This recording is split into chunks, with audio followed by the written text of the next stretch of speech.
application, I assume that Robin will be happy. So we went from fundamental science, and we're now asking question about is it possible to bring some interesting information on DNA sequencing using the techniques that we have developed in the lab. So this job is performed in the lab that we have in Paris with my colleagues, David Ben Simon, which is the same that made the torus with the vesicles. Okay. Vincent Coquet, who started this project, myself, and some postdocs and former PhD students in the lab. A former postdoc Maria Manosas, who is now working in Spain, in Barcelona. Jean-Baptiste Boulet, who provided us with some specific sequence that I will present later, who is working in the Museum d'Histoire Naturelle in Paris. And Sylvain Kovich and Michel Spering that are in Penn State. And so I'm going to present something that will go from the molecular motors to, as I said, application to DNA sequencing and to detection of DNA modifications.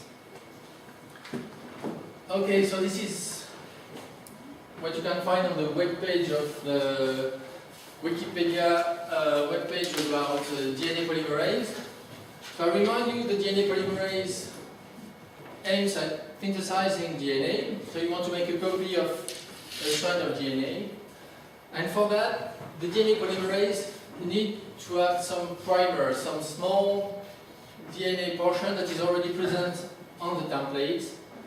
And what the polymerase is going to do is to extend this template and to synthesize a single strand.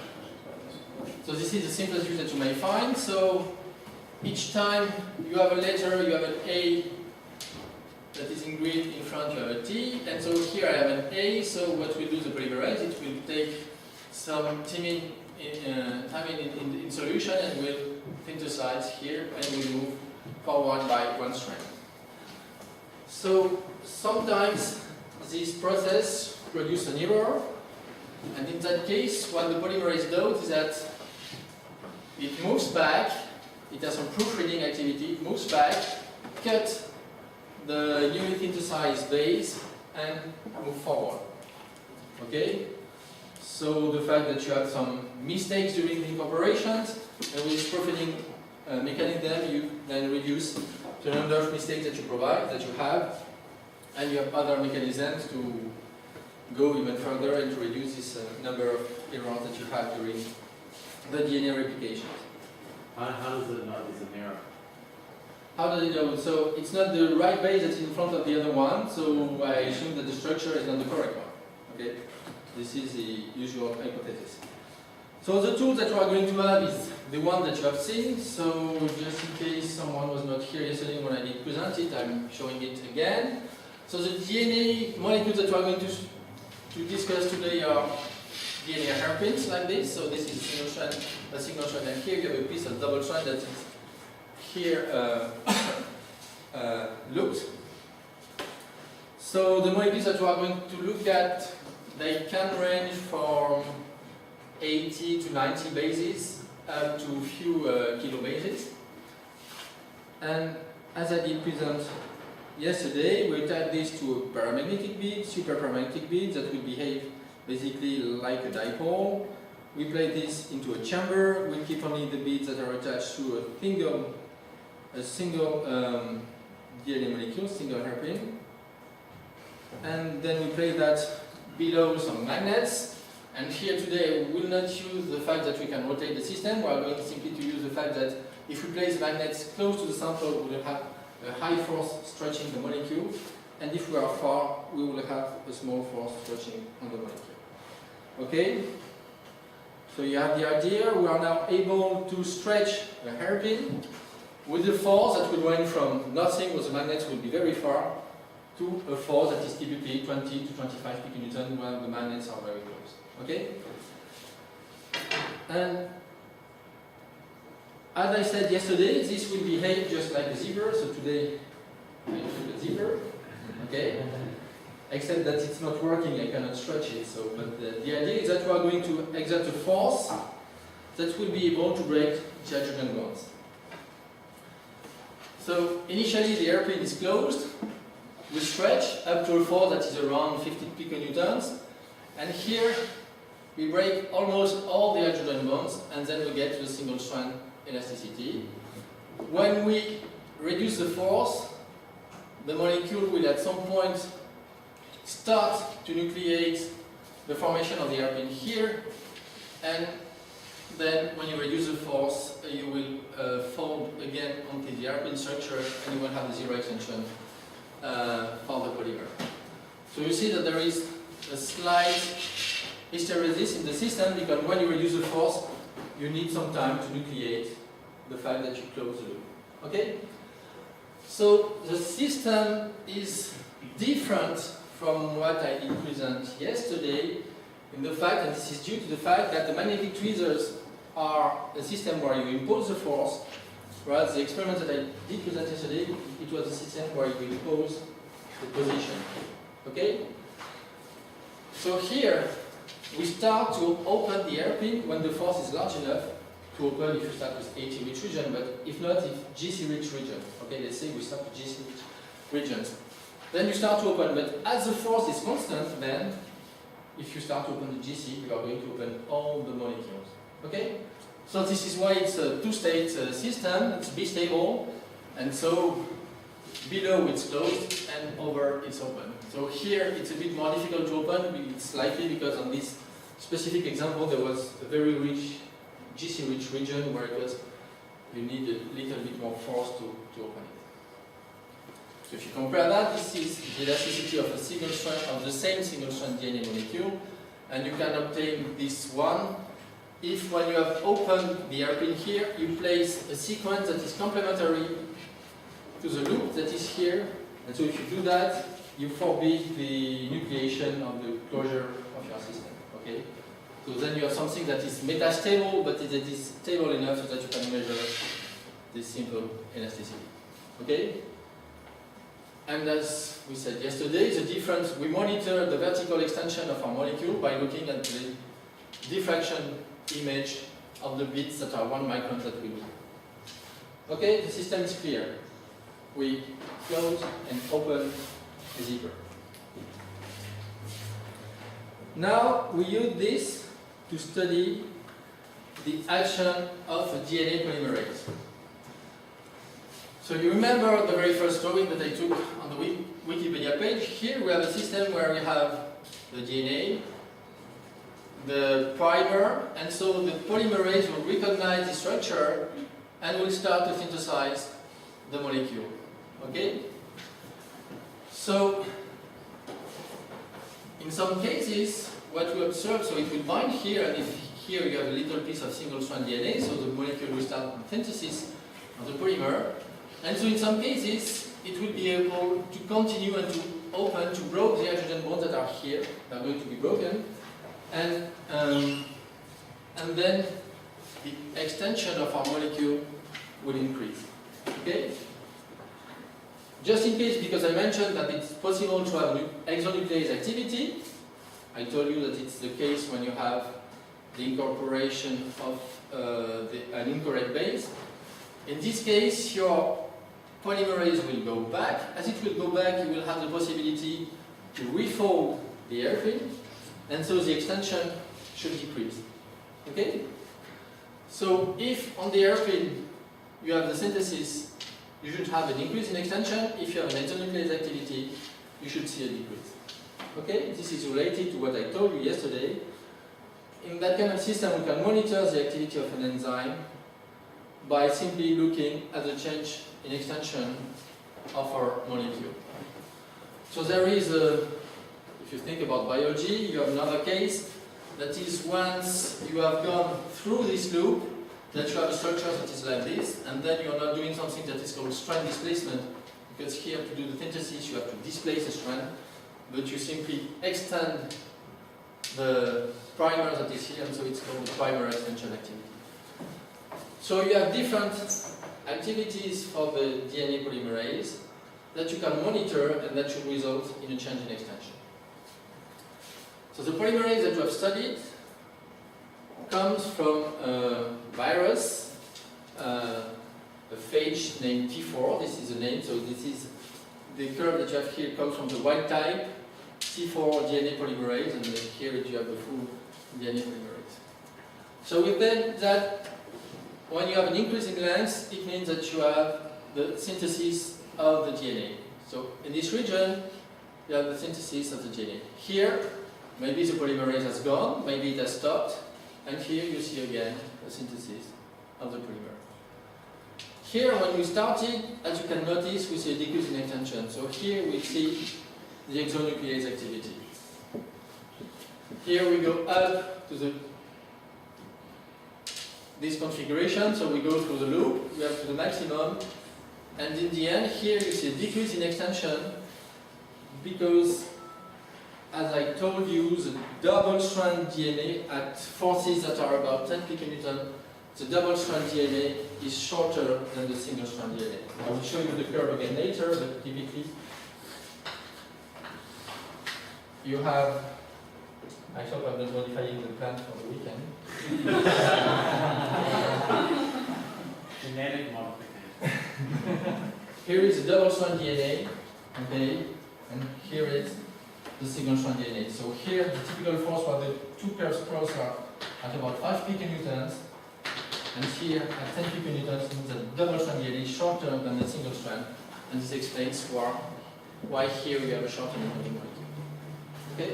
Could you just remind me again, what force does the polymerase actually apply to? There is no force directly on the polymerase. Here we are applying a force on the substrate. So what you are doing when you do that is that when you increase the force, it's easier to open the system here. And in this configuration, when you increase the force, basically you change the distance between the two bases. Okay? But you don't really apply a force on the polymerase. Does its activity depend on the force you're applying to your DNA? You will see. So as I said, you're a member of the jury, you are not allowed to... You can try. Okay, so to check that this signal is due to the exonuclease activity, our collaborators did provide the same enzyme, but without this exonuclease activity. So this is the exo- T4 enzyme. And in this case, as you can see, you see an increase in extension, so DNA synthesis. You see some pauses, but at no point we did observe any shortening of the molecule, meaning any exonuclease activity. Okay? So the signature of this decrease in extension is really due to this exonuclease activity. And if we take something that what you observe is not specific to this T4 enzyme, we took the T7 enzyme, the wild type 1, that has the exonuclease activity, and we do observe increase, decrease, pauses, and decrease. Okay? So it's something that is present for many polymerases. How this is affected by the force. So here you don't see that much, so I should increase.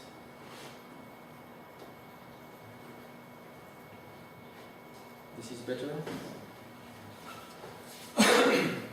In the experiment, since we want to observe how the force controls the exonuclease activity, we need to start to synthesize something. We cannot start by the exonuclease activity. So we start our system by pulling strongly on it, and so we know that in this condition, the polymerase will work in primary extension with the primary extension activity. So we'll start the synthesis. So we have an initial step where we do start the synthesis, and then we decrease the force. We know that now the polymerase has started, and we look at how the activity is affected by the force.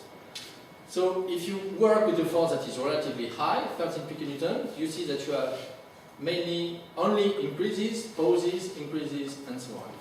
If you decrease, you go to 11 piconewtons, then you have some more pauses and sometimes few exonuclease activity. If you run now at 8.5 piconewtons, so which is a range around 8, then you see that your polymerase is not as efficient, it doesn't go that fast, and that basically you don't synthesize that much. And if you now you decrease the force below this regime, then you see that you mainly have degradation. So you mainly have exonuclease activity. Okay? So this shows that you have that the activity is controlled by the force. So here you have the speed where you remove the poses for different forces. So you see that here you have a positive incorporation rate, so it means that you are synthesizing. Here you have negative ones, and you see that at high force, high being around 13, you have synthesis. At 11, you do have synthesis, but you have more poses. 8.5, basically, you do not synthesize. And at 5 piconewton, you mainly have degradation. So you see that on this system, depending on whether you apply a force on substrate, you can control the activity of the enzyme. Okay, so you can mechanically control the activity of a molecular motor. And if you look at what's happening in details, you may separate here phases between synthesis and degradation. You can do the same thing for different forces. And you see that you have a threshold force that is around 8 piconewton here, where you may have synthesis and below you don't. In between you may have the two. And if you are working in experiments where you do average on many molecules, what you get is an average weight that is given by this curve that is not at all representative of what you observe, because you don't have an average value, but you have synthesis and degradation. Okay? So in this experiment, we show that you can control the activity by changing the force acting on the substrate. Is that only a thing that happens in the lab, or do you think nature uses forces in? First, there is nature in the lab, Yes. which is important. The second point is that there's no reason why it shouldn't happen in real life. So the point is that this system is artificial in the sense that the DNA synthesis in real life is you have many other proteins that are there. I will try to sketch the simplest element. You want to make the copy of this DNA strand. So what is required is that first you need to separate the two strands. So here we have an enzyme that is called the helicase that will separate the two strands. Okay? And behind, so on the two strands, it's different. So I will make what is closer to what we have here. Here we have the DNA polymerase. So some synthesis have already been done, and so the polymerase is attached and linked and is following the helicase. And what Vincent Croquet has shown is that if you measure the speed of the helicase, you have one speed. If you have the speed of the polymerase, you have another speed. But you have if you have the two at the same time, you have a different speed than the two that you have. So you have a cooperation between the two elements. But in some cases, you may think that you may have an accident during the replication. So this one goes away. Okay? In these conditions, you are at a force that is a priori smaller than what we have here. So it means that in this case, you may go back here and reset your system. Okay? But there is no proof that this occurs in your life, but there is no reason why it would not be the case. Okay? Because accidents during the replication, you need to repair that, and you want a repair that is reliable, considering that if you made some mistakes, you are going to change the genetic code, and this may affect the environment. Okay? So there are many ways you need to reset your system in a proper way. There are many enzymes that are active here. So this could be an element to reset the system. Okay? You have done something, you don't know where you are, you go back to the previous step. Okay? And the previous step is given by what's happening on this side. So I don't want to discuss it that much. Okay? So you have some control on the activity of the enzyme itself, like isn't it transfer of ATP at some point? The only control that we have is that we place in solution all the nucleotides that are required to do synthesis. We control the temperature, we control the biochemistry, we control the concentration of those nucleotides, the magnesium concentration, the kind of stuff, but this is very standard process. There is nothing very specific to say, you start now, you stop now, we apply force on you, okay? The enzymes are free, they are diffusing, they see the structure here, they bind and they act, okay? Nothing special. Now, you have an enzyme that is reading the sequence and copying the sequence. We also have a step in our experiment where we do need to place the primer.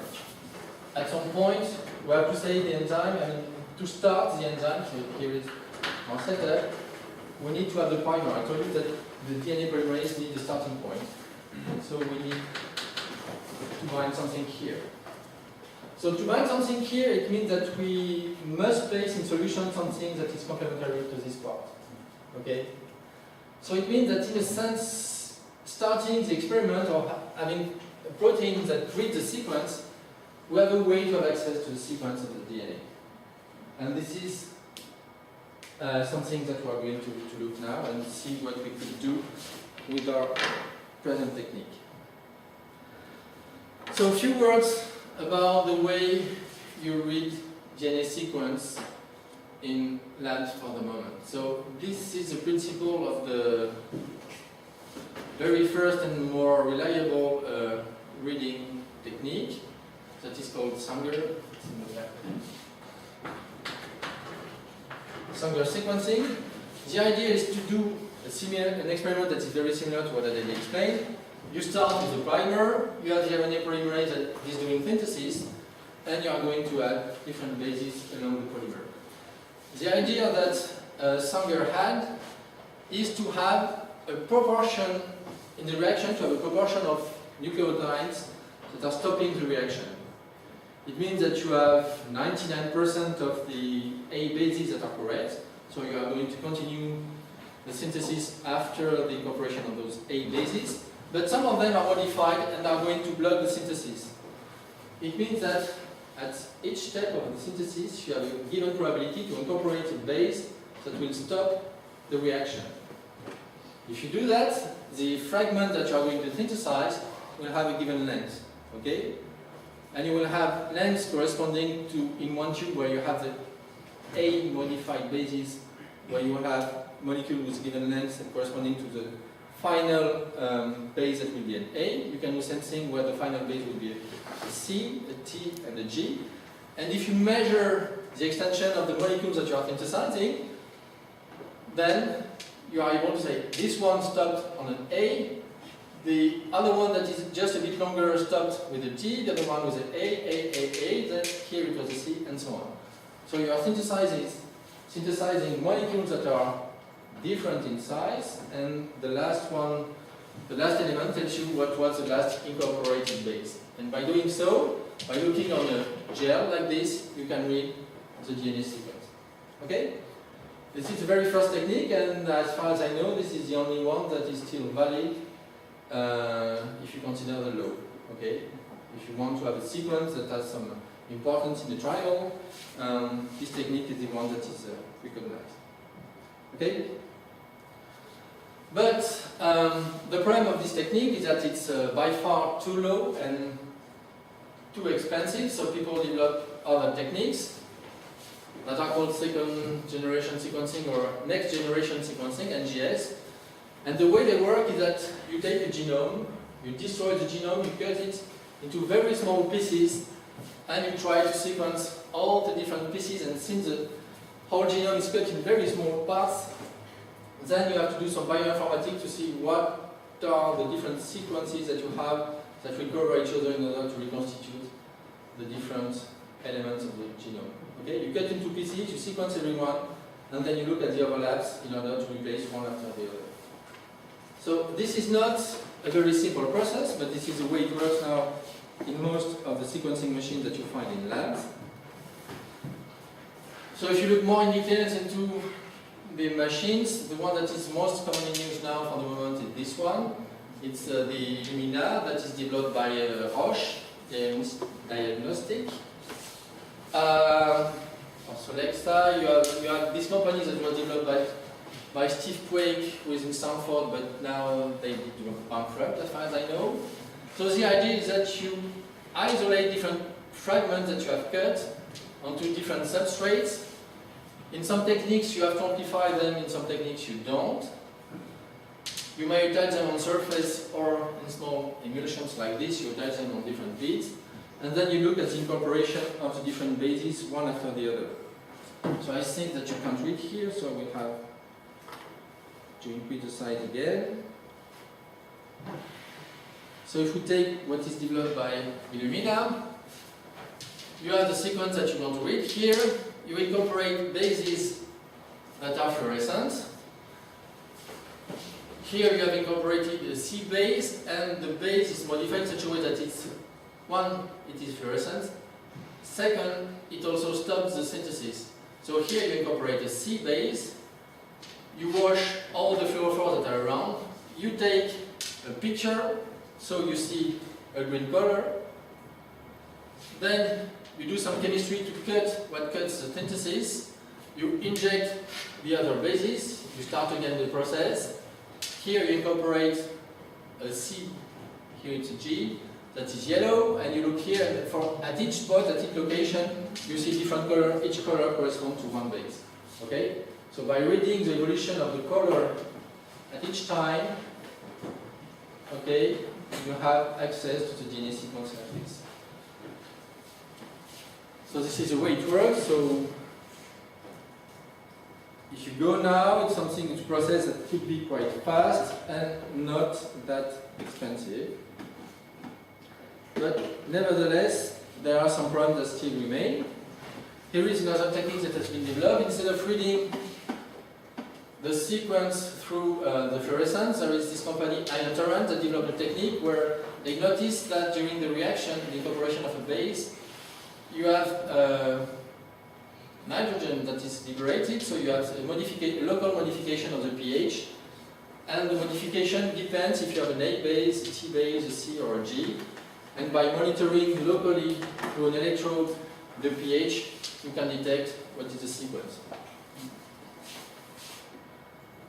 Okay, so in most of those techniques, you have to amplify initially your system. They are not that sensitive, and this can put a bias. And so other techniques were developed because the idea is to be able to be reliable, to get the correct sequence, to avoid any bias, because some sequences are difficult to sequence, in particular sequences where you have many repeats. This occurs quite often in the genome. You have repeated sequences, and this is a place where the polymerases are not very good at. And since you need to amplify your system, you need some polymerases to work, and so this introduces bias. So those sequences are difficult to sequence when you have repeated and GC-rich sequences. The other point is that you want to be fast, as I said, you want to do not cost too much, and you also want to be sensitive. So if you want to be sensitive, it means that you want the minimum materials that you may have, and so people started to think about having some single molecule sequencing. Yesterday I did present you the experiment from the group of this block, where he did use the RNA polymerase, and is able to, during the transcription, is able to see what is the position of the RNA polymerase at each base. Okay? So, as I explained yesterday, like this you can get, by looking at the different poses during the transcription, depending if you have a solution that is depleted in A, G, C, or U bases, you can detect what is the sequence because the poses are located exactly at the position where the lacking base is. So here you have a single molecule sensitivity, you are a priori very precise. The point is that here you are able only to sequence one molecule at a time, because as I said, with optical tweezers, having such a precise measurement of the position and of the force, you cannot do that on many molecules in parallel. So what they did in Steve Block Lab, they have one, but you cannot have thousands of millions or millions of them in a setup to have something that is commercial. So the idea is good. The fact that you have high sensitivity is perfect, but it's not possible to parallelize the system. On the market now, there is a technique based on a very nice technique developed in the group of Web in Cornell. And it's developed by this company, the Pacific Bioscience. It uses the fact that a polymerase can be attached in a very small well By small, I mean in a world that is smaller than the wavelength of light. It means that if you send light in such a system, the light cannot propagate through the hole because it's too small. In these conditions, what you have is that you have an evanescent wave in this region. Okay? So it means that if you have a high concentration of fluorophores here in solution, since you are looking at a very small volume, only very few, and most of the time only one or two molecules will be able to bind in the small well, and you are then be able to observe just one molecule at a time. So the idea in this system is to have your DNA that is synthesized here. You use fluorescent bases, and when the polymerase will incorporate the base in the synthesized DNA, you will get the fluorescence that will come, and you are going to incorporate different bases with different colors, and if you monitor the different colors in time, you will then get the DNA sequence. Okay? So this technique is really a single molecule technique, and it works quite well. The only problem that it has is that for the moment it's a bit expensive. Okay? But nevertheless, the idea is really based on a very nice physical system. A system where you have some aluminium system here that does not allow the light to go through, and where you have an evanescent wave excitation. Sorry. Those modified bases, they only fluoresce before they're bound to the DNA. As soon as they're bound, they stop fluorescing. Here, they do not fluoresce Yes. because the light cannot go through, so you cannot excite them over there. But then they go closer to the bottom. Some may diffuse and come close, but the ones that are not going to be bound by the DNA polymerase are going to diffuse and get out quickly. Okay, so the ones that will remain here are the ones that are incorporated. Okay, the other ones they go in and go out. But don't they contribute to the total fluorescence signal? They will contribute to a background, yes. Okay. But the general signal is quite good. The problem that you may face here is that you may have some photo bleaching that comes, so you, after some number of cycles between excitation and emission, some molecules do not fluoresce anymore. So you may have some fluorophores that are not working at all, and you may incorporate them and do not see them. So you have that kind of mistakes. So the error rate that you have in such a system depends on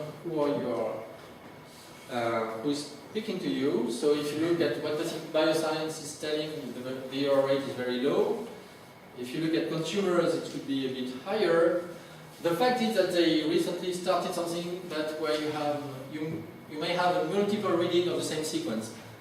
So if you have an error, it's very unlikely that you have the same error at the next reading, and so by doing so, you really reduce the error rate. Okay.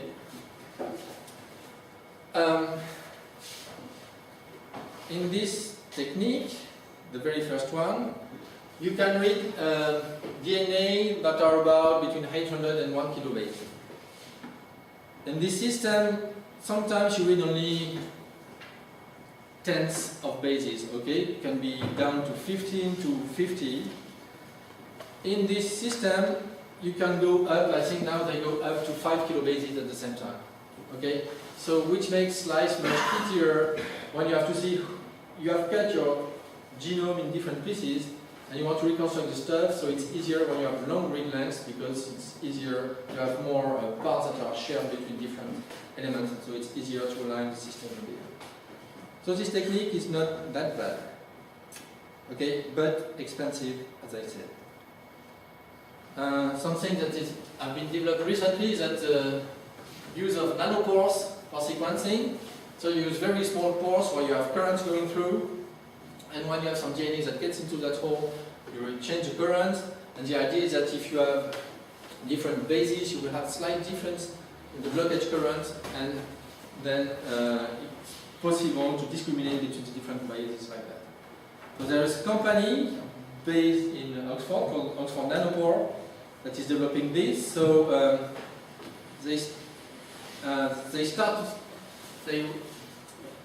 they provide a product since only a few weeks, and apparently the error rate is quite high, but it's promising.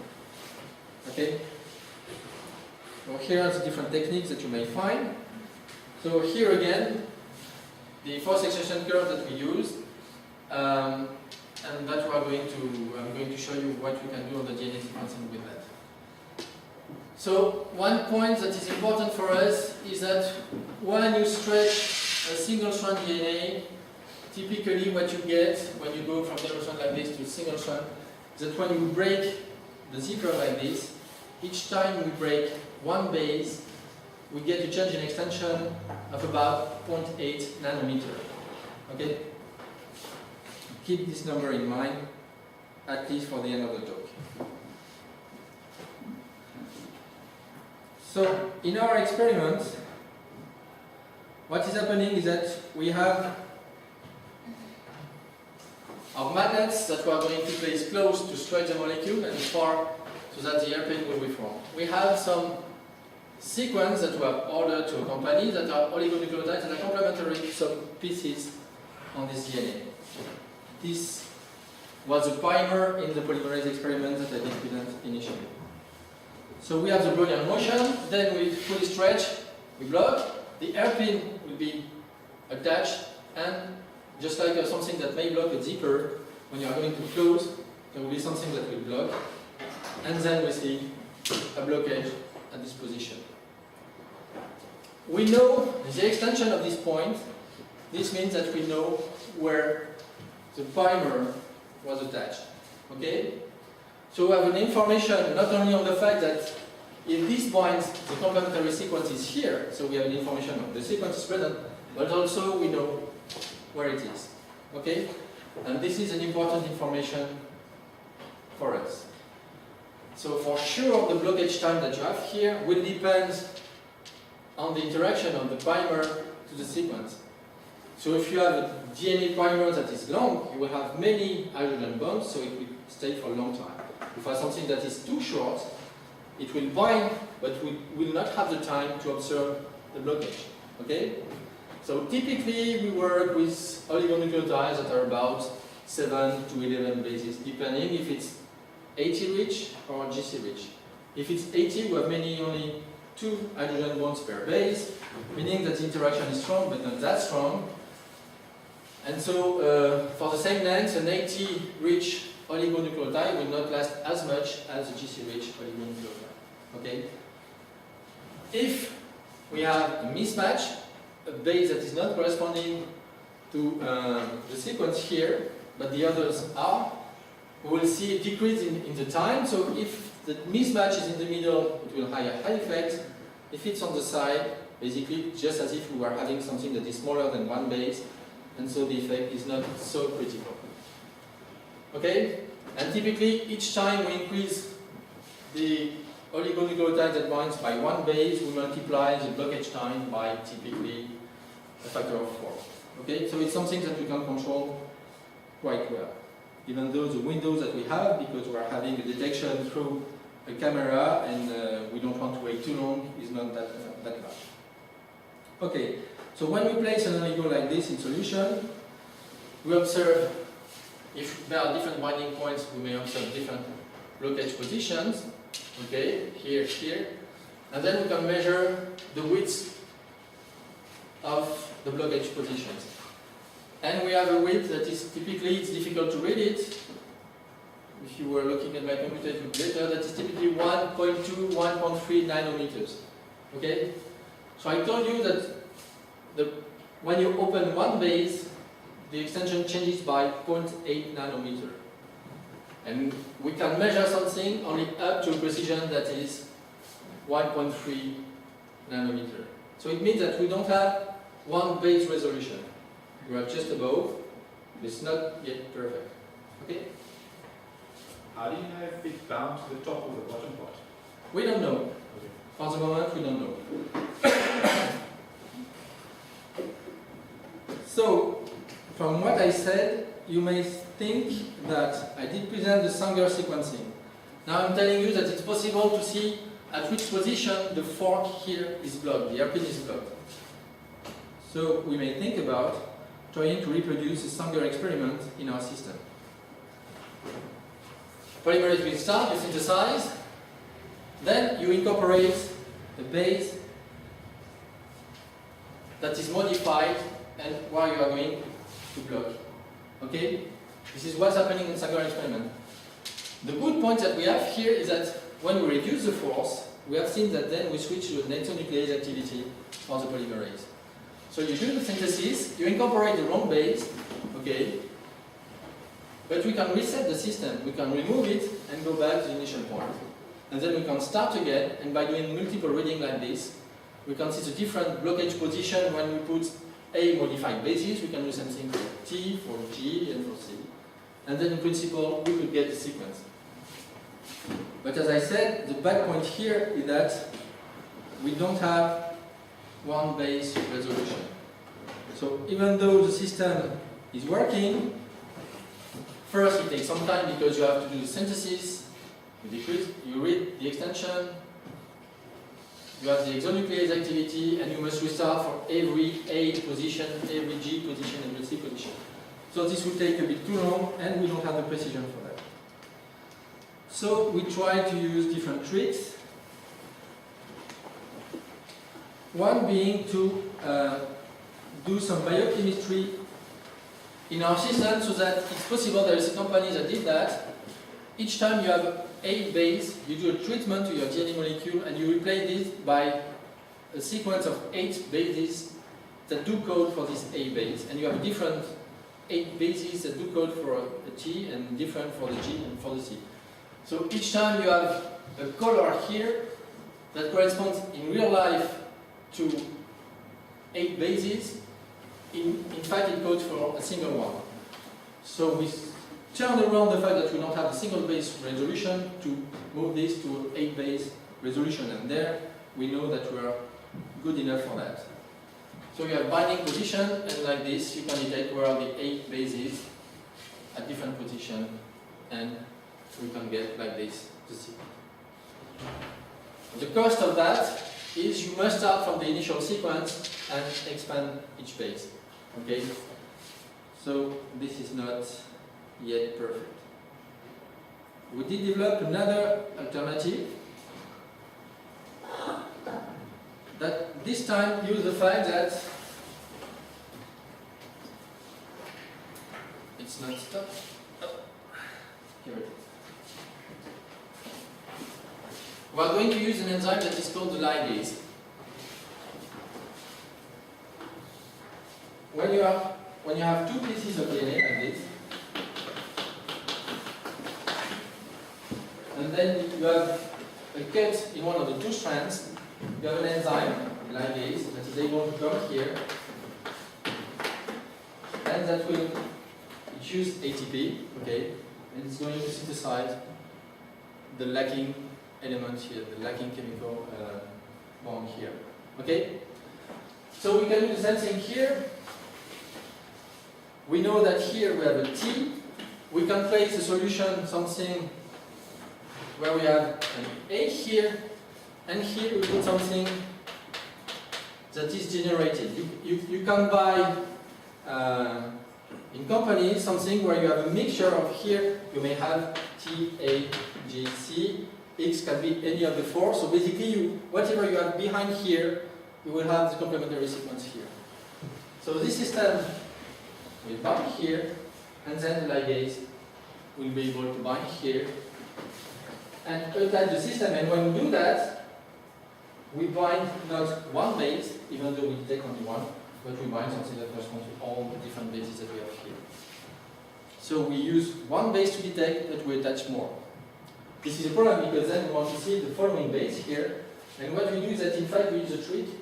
These are not DNA bases, but there is some RNA at some point, and we use an enzyme, the RNA, that is able to cut the link here. So in the experiment, here I stop the animation at the point where we have the A base, for example, that came here. The ligase, I think, did act already. Okay, we measure where it's blocked, and we see a change in extension that corresponds to the 8 bases, and then we use the enzyme to cut, and then we go back, and here we should have a change in extension that this one corresponds to 1 base. In fact, we are not really able to detect this one, but since we have seen a large one here, we know that here it's the correct base that has been incorporated. Okay? Once again, it's a way to turn around at the fact that we have not a single base sensitivity. Okay, so you have seen that we are still for the moment to do some full DNA sequencing, turning around the fact that we don't have a single base sensitivity. So, nevertheless, we can do some interesting stuff where other techniques are not good. I told you that in GC-rich regions, the present techniques are not very good. And so, as a test sequence, we use a sequence CEB25 that is very rich in GC, and where you have the same sequence that is repeated many times. Okay? In the genome, you have such sequences where you have tens of hundreds of repeats of the same sequence. And in particular, this sequence is called a mini-satellite, and so it's a region that is very variable from person to person. And so this is what people do use to in paternity test. Is it? No, how do you call it? Yeah. Or in what's the name of the famous US when they are looking for criminals? I don't do that much. Or your scientists that doing quite forensic. Yeah. So they look at the sequences that because there are lots of variation and a signature on different mini-satellites which is specific for one individual. So people need to sequence those mini-satellites, so the number depends on the precision that you want, and with that you can decide whether there is one person that is involved or who is the person that is involved. So this is a test sequence that we did use, so it's repeated sequence that is difficult to get and very rich, which means that for the techniques where you need to amplify the system, the fact that you need to amplify puts a bias that makes the system very difficult to do. But in fact, this is an excellent system for us because you have the same sequence of few bases where our oligo may bind, and not only may bind, but may bind in different places. Okay? So here, we stretch a molecule, and the same sequence is present different times. We close the system, we have one blockage position, another one, another one. So not all the sites are occupied during the same stretching experiment. So here, this one is missing, but it's present on others. Okay? So you take your system, you open, you look at the blockage position, and you do that, no, the time scale is not here. This is typically 10, 20 seconds. Okay? So you do that here, cycle 3 to 28, so you do that during a few minutes, and then you know the sequence was present at this position, this position, this position, this position. So by doing so, you have immediately the number of repeats in the sequence. Ideally, we would like to sequence the stuff, so we have the same sequence that is present at different places, so what we can do is to use overlapping sequences. So we started with one, and then we inject an oligonucleotide where part of the sequence is shared with another one. So we are going to see different positions, but that will be shifted. So we take 12 injections, so it's going to be 12 times the few minutes that I mentioned, so it's quite quick. We have different peaks like that, and then we simply have to align the different things to take into account that they do have to overlap. So, since we don't have experimentally an excellent precision, we need to put some energy because sometimes we do detect peaks that are on the right, whether they should be on the left. So we have to take into account the fact that they overlap, and we need to do some optimization procedure, and we use Monte Carlo simulation. And with this technique, with 12 nucleotides, we could quickly, on a sequence that is very difficult to sequence in standard techniques, we could sequence more than 200 bases. Okay.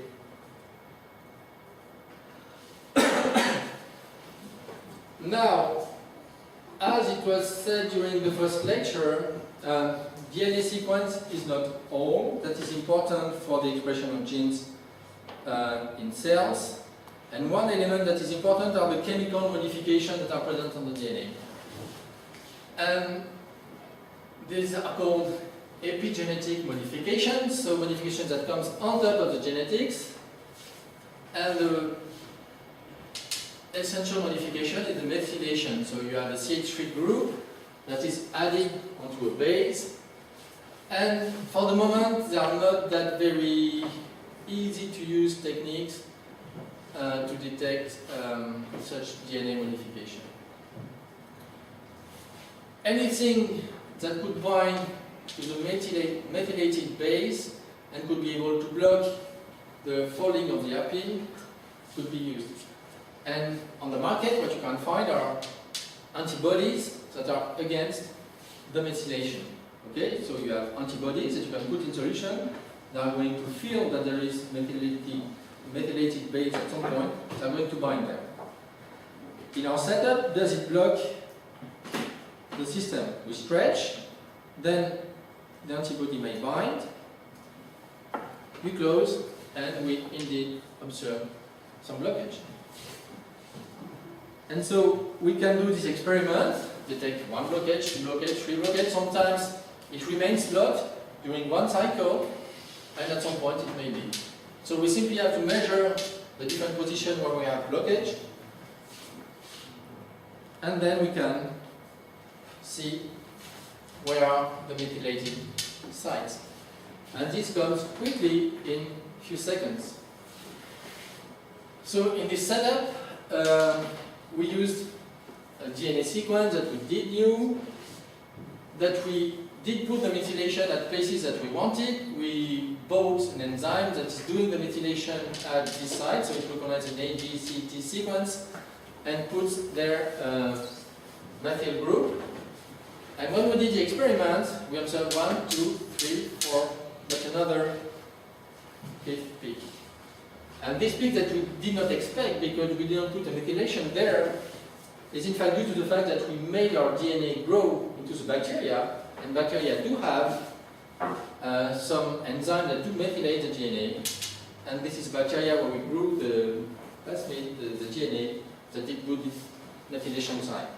So this is a blind test where we could see that with this mechanical approach we could detect some DNA modification on DNA. And as for the market, it's important to be able to do that on human DNA. We took some human DNA that we isolated from cells. We did put the antibodies that detect this methylation, and we do indeed could observe different blockage, and so we can indeed observe the methylation on in vivo DNA. Okay? So, with the technique that I did present you during the previous day, you see that we went from something that initially our goal was to understand how the replication works, and in the end we finished with something that could be useful to detect, to sequence some specific sequences, or to detect some DNA methylation. So we start with an assay that is done to study something else, and we see that from the fundamental point of view that the force can control the activity of an enzyme, which is an interesting point, but as I said, we can have some application in different fields, so our idea is not to fill the market of DNA sequencing where the competition is quite strong and where there are quite efficient techniques for the moment, but there might be some niche where this physical approach may bring some interesting information.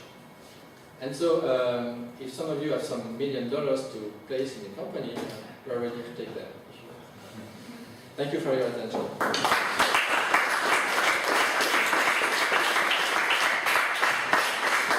Thank you very much. Well, I don't know. We still need some questions so that the jury can decide. So now's the time to win that bottle of peanut. Or you won't get any coffee. I have a question about it. It should be single-strand DNA, yeah? You can start with double strand. Okay, but it has to be. It has to be placed into the form of it has to be palindrome size sequence there? Because no. The idea is that you start with the DNA that you want, but this is the case in many sequencing techniques. You need to make something at the extremities. I mean, you need to cut the DNA at some point into pieces, and you need to do something at the extremity. So most of the time, people do something special here. What we need here is to have something where you can bind something on one bead, okay, and we need here a sequence that makes it. Okay. But we don't need to make some specific construct regarding the fact that we have some palindromic stuff. But here, the palindrome comes by itself if you bind the system in this way. Okay?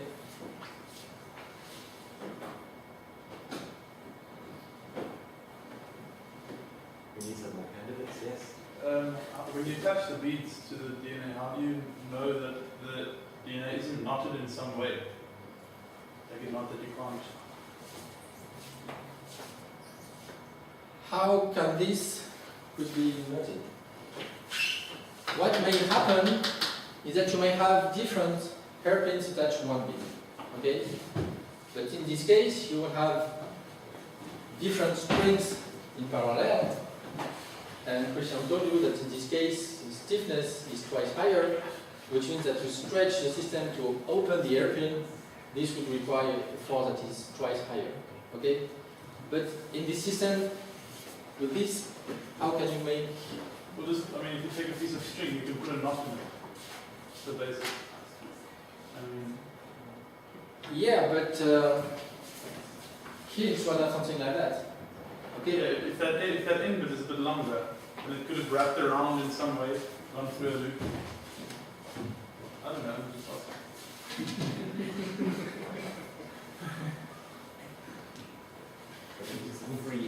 You want me to say this is a very interesting question so that you will know?